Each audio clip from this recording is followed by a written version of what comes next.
Have you ever shoulded on yourself? Today on Honestly, Dear Listener, we're talking about guilt and shame, where we find our motivation and identity and how we can guide our childhood selves back to play. And we're also talking about bleeding on stage and pressury prophecies.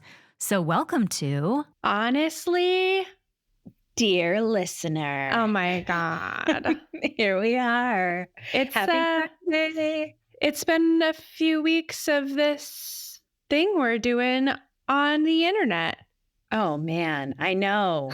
It's so exciting. It really is. I so look forward to getting on here with you and just talking and saying really dumb stuff. Me too, you. I just can't wait. It's just so fun. I have so much fun on here. Me too. It's good to be weird with someone.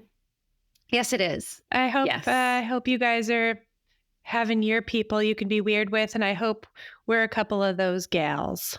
Yeah. For you. Thanks for joining us on this Friday morning. Yeah. Or whenever you get around to listening to this. Yeah. Yeah.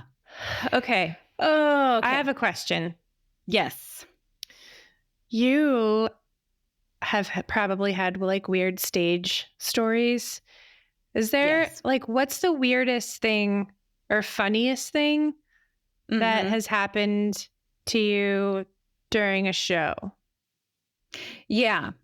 Okay. So it was I think my junior year of high school. I was in our high school's production of A Comedy of Errors by William Shakespeare. And I was on my period. Yes, we're going to talk about period things. Okay, Do it.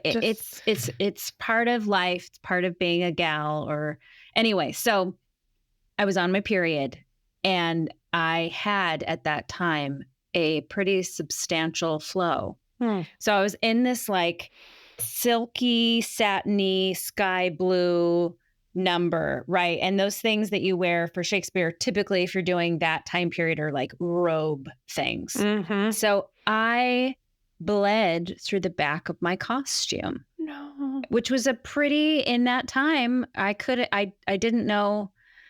It was definitely an occurrence that happened with some frequency. Oh. But it was on stage, and that I didn't know about it, and I was really embarrassed. And our director's wife did the costumes at the time, and she was very precise about having costumes returned back to where they go, and if you don't, it's a huge deal. Uh-huh. So I was not about to be like, "Hey, Mrs. Jones, could you please wash out my menstrual blood from the back of my costume?" I was not going to do that. Yeah. So I took my costume home because I needed to deal with that stuff myself. Yeah, So I yeah. did.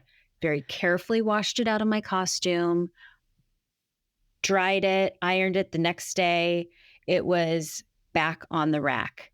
And then right before our production, Mrs. Jones got out there and was like, "Carrie, what happened to your costume? Because it wasn't there at the end of the show." Like, she yelled at me, and I was like, "Can I talk to you about this afterwards?" She was like, "No, we're going to talk about it now." And I was like, "I'm going to need to talk about this afterward." So then afterward, I went up to her and I said, "Here's the deal. I bled, da, da, da." And then she felt so bad. Yeah. And I was like, "Yeah, Good. Feel Feel bad. bad. yeah." Jinx. Like, what else?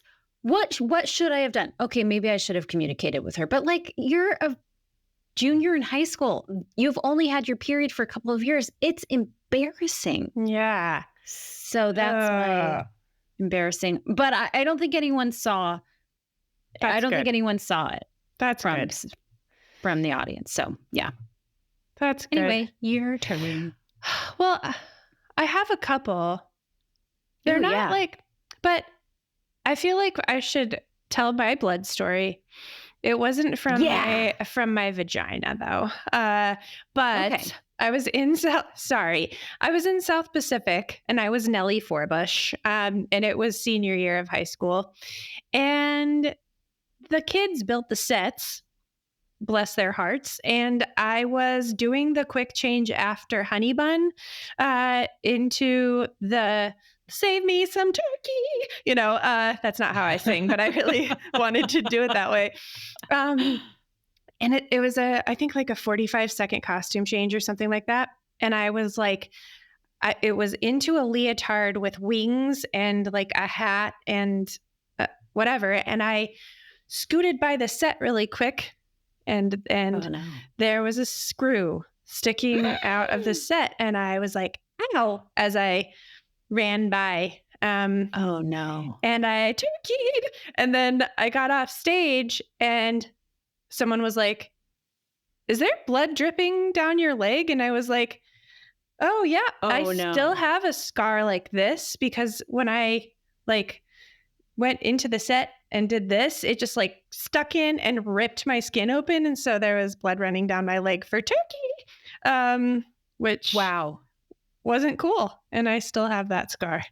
Oh my gosh. Yeah, that was a bad one. But the other one, if I may, it's fairly brief. I was doing Something's Afoot,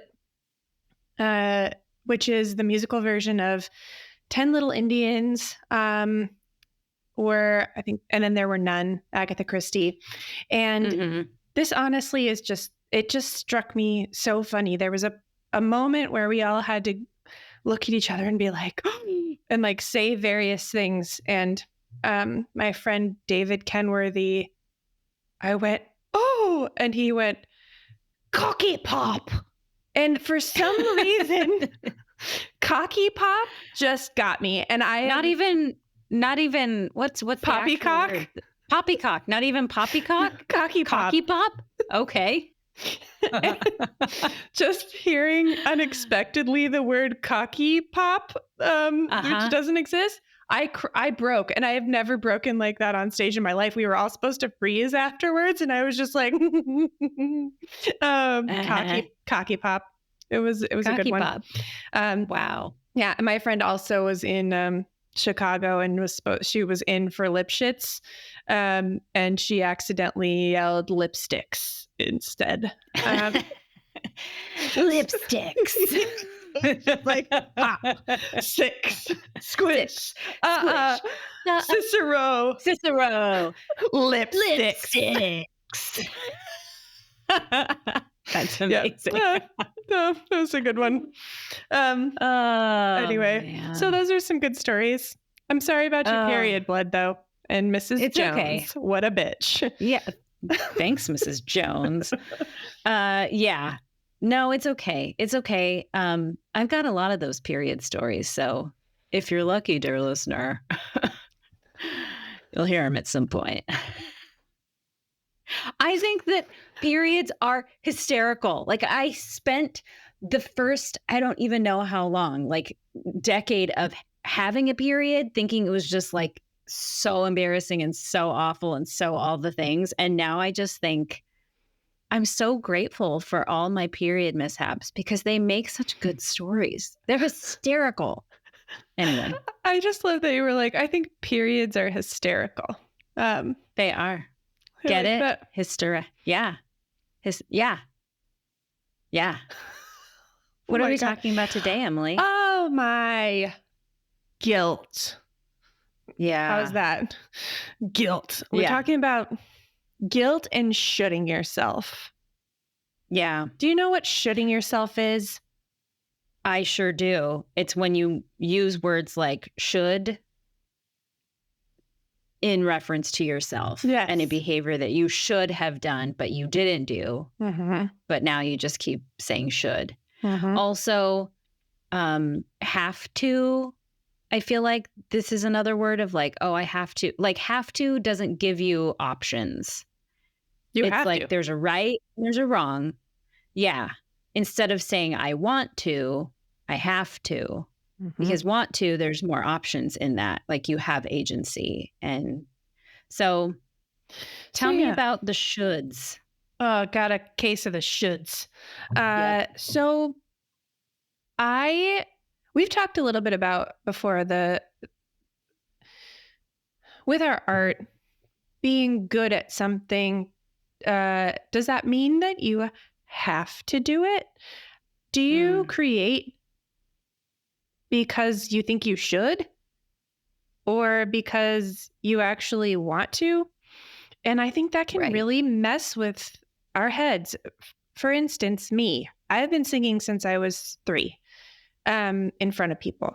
My parents discovered that I could hold a melody while they harmonized with me while I was 3. And they just stuck me on a chair at church and gave me a microphone. And For Those Tears I Died was my song that I sang with them. Wow. Yeah. And since that point, like, I've had in the weird church stuff, which comes up pretty much every episode, I think, hmm a prophecy over me, which is like a word of God in psychic form. But psychics, by the way, just to clear things up, psychics are of the devil, Right. but prophets are of God. But both tell the future. Anyway, Hmm. so I had some prophets tell me that I would be internationally known, and for singing is what we ascertained. And so over the years, I think it's been like I should sing, I should want to sing, and I do think that I genuinely do want to sing. Because when lately, I haven't been singing as much since I moved to New York because I've been teaching a lot and traveling a lot, which has been great. But when I see people sing, it like makes my heart ache and I get like emotional and start crying. So I think I want to, but yeah, that's my like wondering with the should sometimes, and it expands. What do you should yourself about? Do you should yourself? Oh, yeah. Absolutely. I should. What mine is a lot of like, why can't you?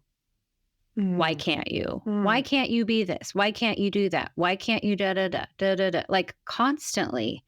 Um, and I have to be really gentle about being like, that okay, maybe that's not so helpful. Thank you for caring about me, self. But like that kind of language is not so helpful. So, things that why can't you?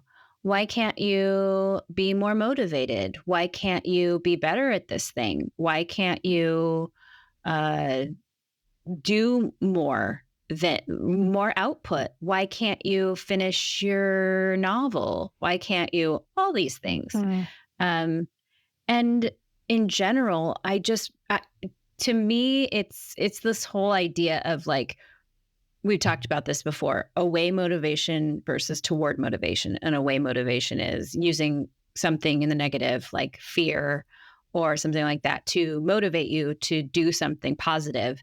Whereas a toward motivation is to motivate yourself with something positive to yield something positive. So for me, so much of it is those are all like the why shoulds you or why can't you? You should.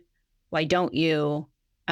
Those are all very much negatives, mhm, and I don't respond well to those at all. mhm. I have in the past, and I think because of the demand avoidance thing that we've talked about before, I am like, well, I guess I'm just going to be a failure then. Let's watch Netflix, Mhm. And so I feel paralyzed by that kind of self-talk and that kind of language. Um, whereas in my younger years, that was like my prime mover. So, Mhm. what about you? Yeah, I think I'm still motivated by that negative thing hmm that's like, okay, so let's say my should coming out lately is with the singing in New York thing.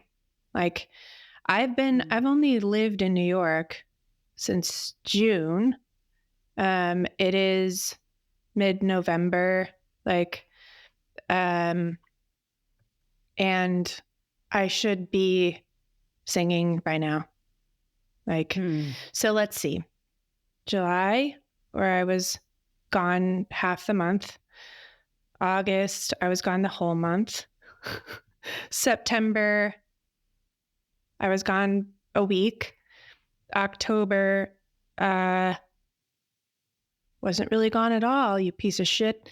And It's not funny. but you know, so yeah, why, like, you should be singing by now. This is Right. the voice, like, you're almost 40 years old. It's now, bitch. Like, you should be doing this right now. And if you don't do it, it's because you don't care enough about it.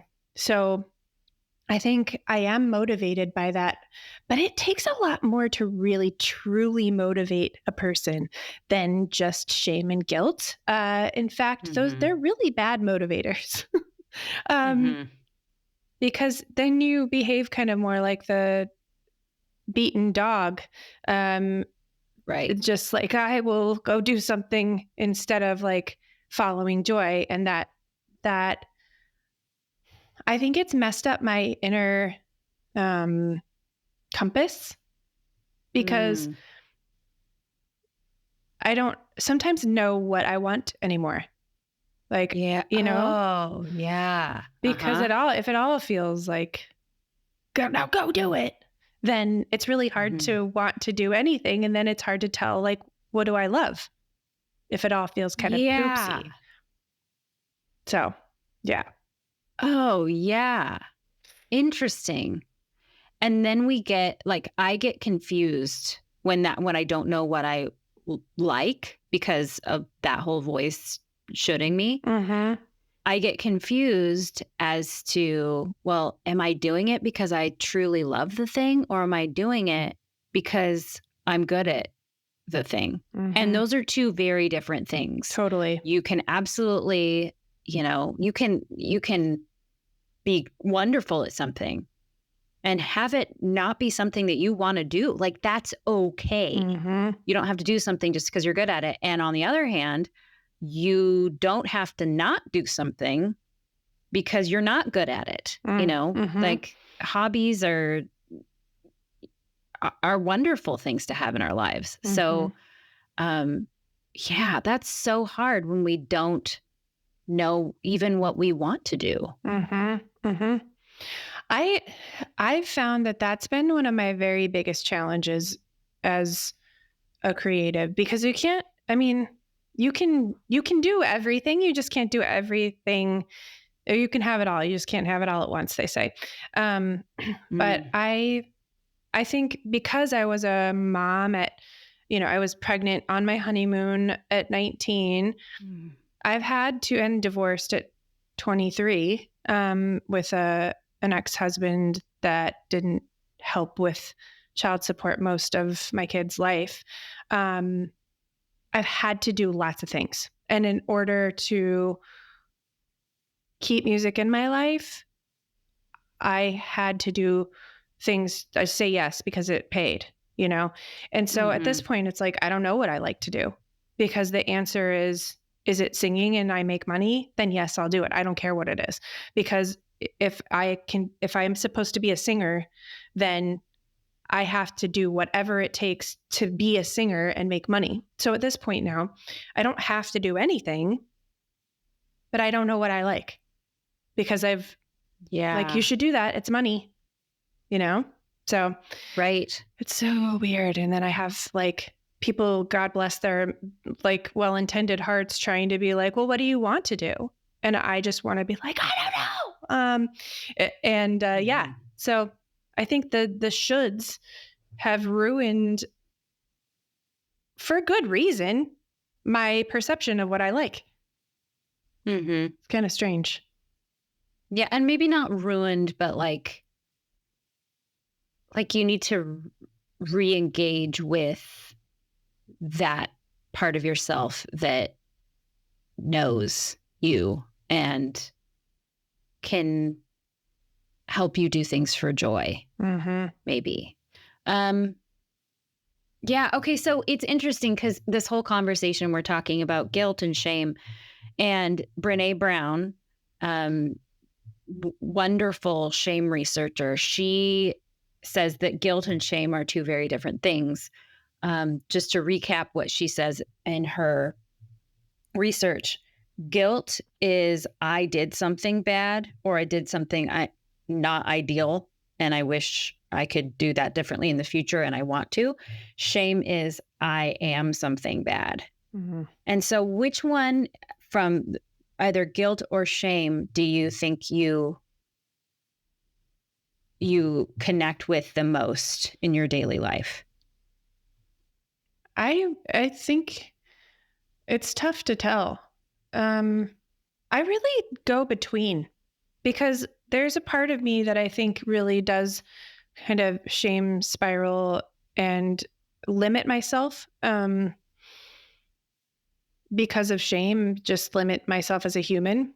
But then at the same time, I am like sometimes perhaps toxically positive about what I can do, to the point that it's like, oh, I can do that. Yeah, I like, maybe that didn't work, but I can do it. So the guilt comes in and I'm like, oh, but we got this. We're good. Like, let's try again. I can't tell. Does that make any sense? That like, I don't know. What is yours? What do you think? I definitely go to shame. Everything, or I shouldn't say everything, but many things go to my identity. And I've gotten to the point where I don't know, jury's still out on this, but I don't think I want to attach anything to my identity.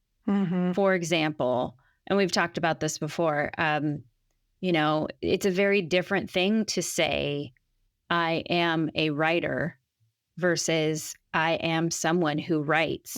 The first one, I am a writer, it has to do with identity.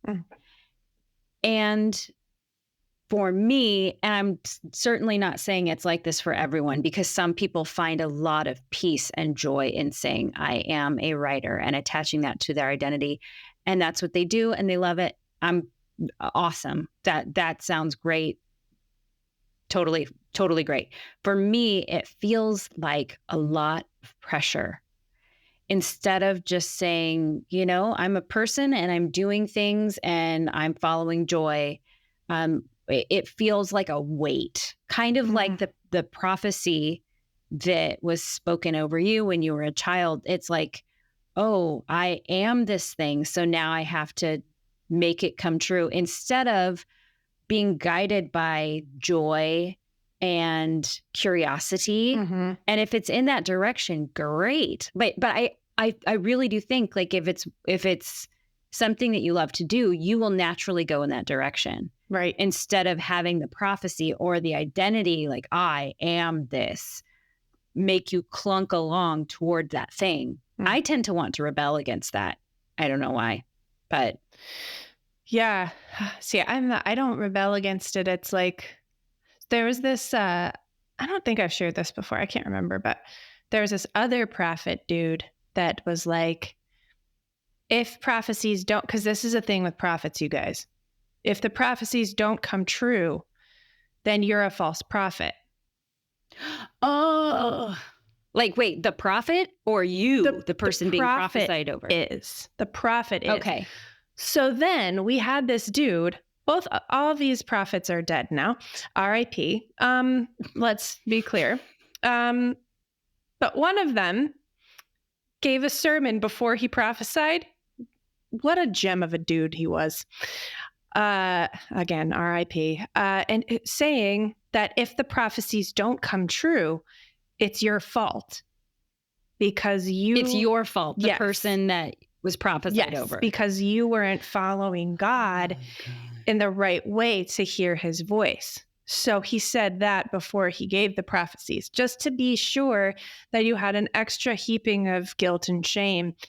And even though I know in my mind that that's dumb, and that this dude was like a crazy person, it followed me. It still follows me for years that, well, if this stuff didn't come true, it's because I didn't do a good enough job and I didn't find the doors that were supposed to open and they were swinging in the breeze and I didn't see them because of, sin or whatever. So yeah, isn't that great? Yeah. It's pretty healthy. That's so for all of you who are joining us right now. Emily and I were raised in a very, very cloistered, Pentecostal Christian evangelical faith tradition. And at some point, we'll do an episode or 5 on that whole thing. Mhm. But yes, so when she's talking about prophecy, she's talking about actual people who call themselves prophets in this faith tradition. And I just keep thinking, like, how convenient for that prophet that he can just cover his butt by not being called a false prophet, by basically passing the buck of blame onto you if you don't make this happen. Me, the Like, 16-year-old. It's not him. Right. It's not him being a false prophet, whatever that means. It's you and it's your fault and you should feel shame about it. Like, what a load of heavy guilt for you Oh yeah. on your shoulders. Yeah, and with people, struggling already to feel like they're good enough, because that, I think it just preys on that even so much more. Praise with an E, but Right.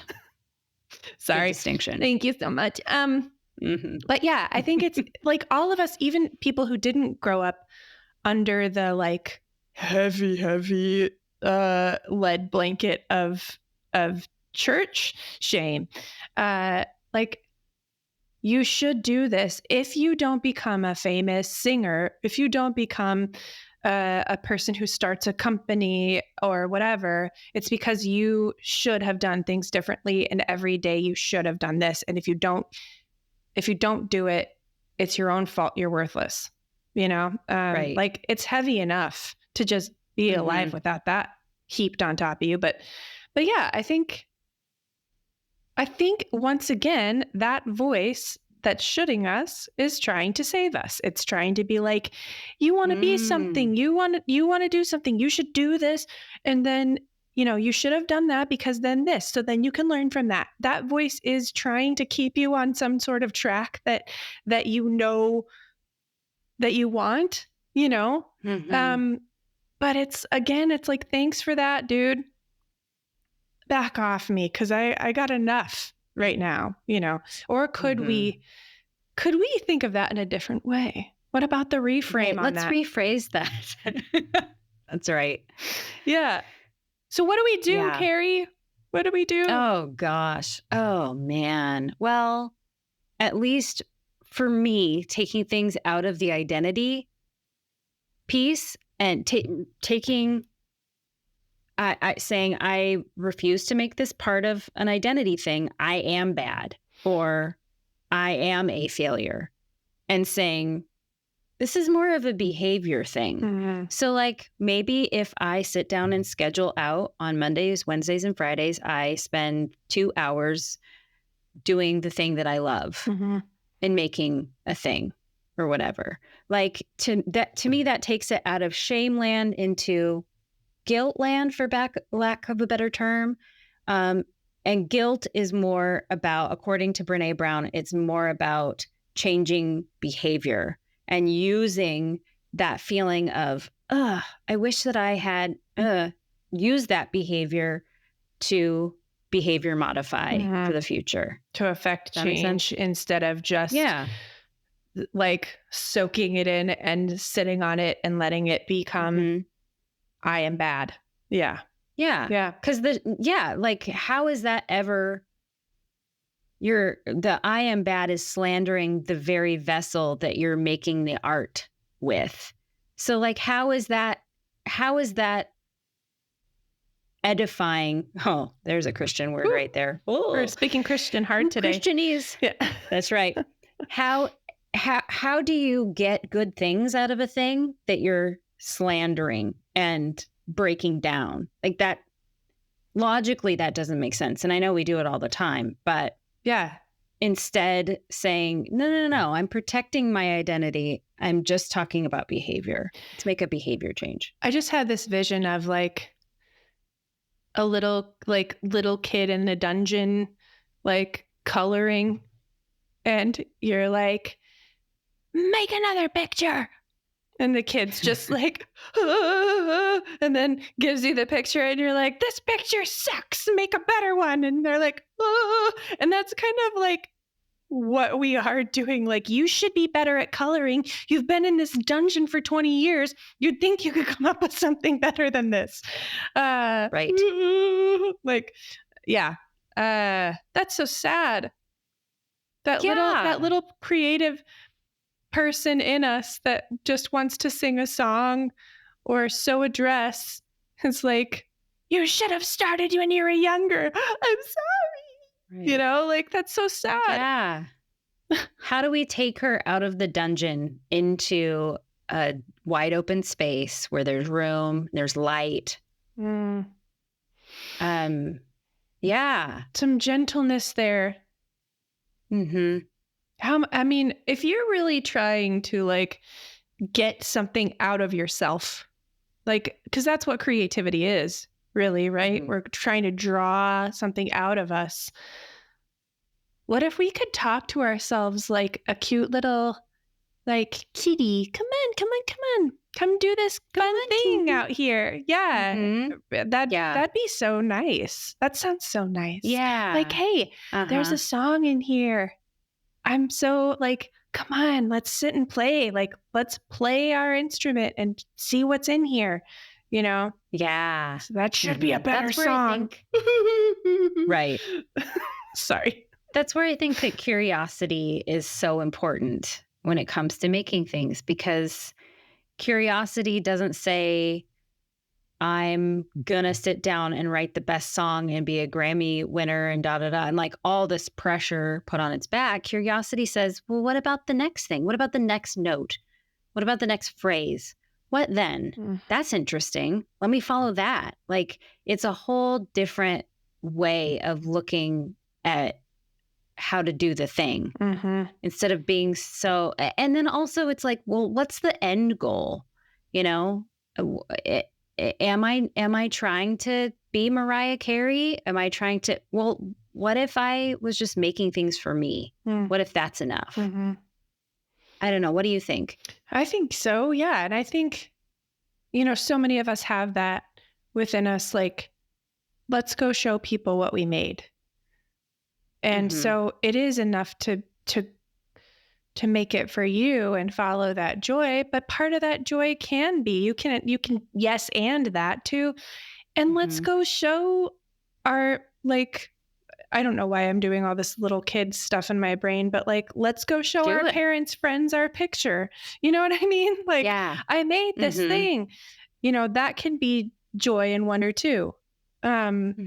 Well, and that's about connection. Yeah. Like we talked about before. It's like, you never know who you're going to light up with the things that you're showing. And it's not bad to want other people to see your stuff. It's a connection point. Yeah. And pulling that, you know, you should have shared that. You should have, whatever, like, you know, your social media stuff or whatever, or like, you should have released that song. Well, it would be nice if you're like, come on. Let's go show everybody what we made, you know? Yeah. Just turning, again, that like self-talk into a voice that feels inspired and playful than like... Ooh, playful. Yeah, I love that. Damn you, self-talk. That you're responsible for so much. I love the irony of that. Yep. Yeah. It really is. It's so key. I mean, everything starts with the relationship with self Everything springs from that. Yep. And therein lies like a huge responsibility. And also like it's something you can control. It's something you can change. Mm-hmm. Mm-hmm. So that's also So you should. a huge Just kidding. blessing. Sorry. Yeah. So change it now. You should stop being a dick to yourself. I really do. You did? You idiot. I really want to make a shirt that says, "Don't be a dick." And then it says, "To yourself." Yes. I want to. Yes. Can this be Honestly, Uh-huh. Dear Listener podcast and t-shirt creator? Because I've always wanted to make some t-shirts. And I feel me too. Really? Yes. In fact, I made a t-shirt in college that said, "Take me to sushi," because I wanted sushi all the time. And a dude totally took me to sushi. But I was like, we're just friends and you're going to be paying for it, right? He was like, yeah, I agree to that. I was like, perfect. Did anyone want your shirt? Yeah. Did you sell it? It was like, no. I'd be a millionaire by now if I had thought. And I also had another one. It was red and it said "Dump him" on the front. I like Now that I have boys, I have 2 little boys, and now I'm like, aww, horrified. I was just a lot more flippant with boys' hearts back then. That makes sense. But that's another episode. Take me to Talk about sushi shame. and dump him. Yeah. Sorry. I always wanted to make a t-shirt. I'm just giving away $1 million ideas. I know. We've trademarked these. This is on a recording, so we'll find you. Don't steal them. Yeah. Yeah. I wanted to make, this is probably terrible, but the Salvation Army every year had a campaign that said "doing the most good," which I thought was just the shittiest thing. Well, it's very braggy. We're doing How do the you most know good. Most good. So I really wanted to make a shirt that said, "I'm the most humble."